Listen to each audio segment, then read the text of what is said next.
Good morning, friends. I usually like to post something inspirational on here, usually a picture or a scripture or maybe a passage from one of my devotions.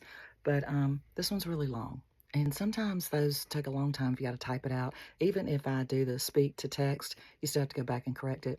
And the one I want to share today is a little long. So I thought rather than typing it out, I would just read it to y'all. And I hope it moves you. I hope it is a word for your heart. It certainly spoke to me. I'm just going to share it with you. Hang out for about 5 minutes. It is from one of my favorite devotionals right now. It's called Awake My Heart by J. Sidlow Baxter. Sometimes there's some old English used in here. If you like My Utmost for His Highest by Oswald Chambers, kind of similar to that, a little bit like Spurgeon writes too. And I'll try to pronounce, there's a couple of words in here that I don't know if I'm pronouncing right. And if I run across this old English kind of verbiage, I'll try to translate it into, Southern slang. Anyway, let's go. The name of this excerpt is called World Conqueror, exclamation point. I have overcome the world, John 16:33.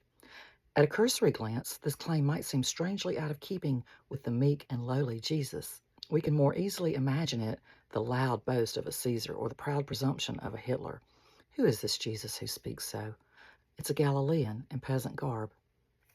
His friends and poor and the fallen without rank or wealth, Matthew 8:20.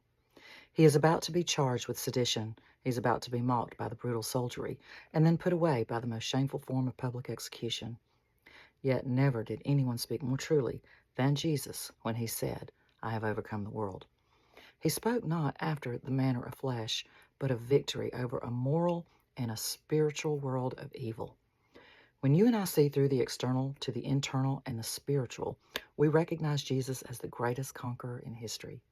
The world, in the sense which Jesus meant, is the present world system, the order of things which prevails throughout the human race today, due to the sin of man and that powerful influence of Satan, who is the prince of the world. The system of things which prevails on earth today is not that which God either originally instituted or ultimately purposes. The world is the sum of all the possessions, powers, and pleasures which this earthly life offers, organized under the influence of Satan, so as to leave God out, to oppose his sovereignty, to keep the heart of man bound to sublunary things.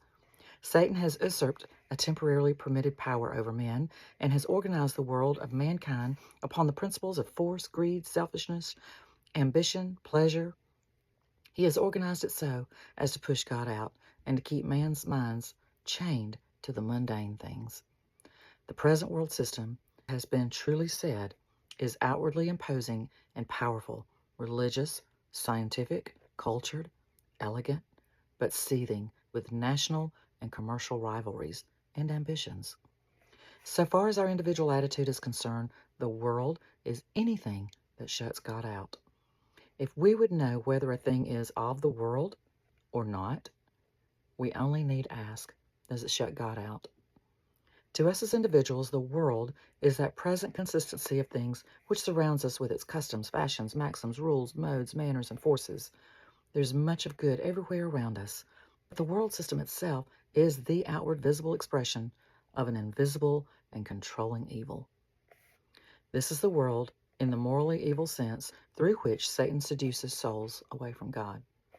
It is just as alluringly attractive as it is deceptively destructive. Millions are overcome by it, but there was one who, although tempted by it as no other, rode over it in absolute triumph, thereby breaking its power over all who became savingly united to him. It is he who says in our text, I have overcome the world. With him indwelling in us, we too may overcome.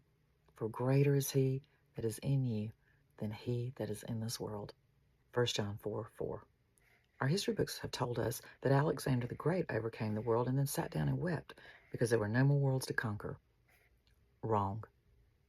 Alexander died prematurely in a drunken debauch. He was overcome by the world. The true victor and hero is the man who overcomes the world within himself. I hope that blesses y'all. Have a happy Sunday.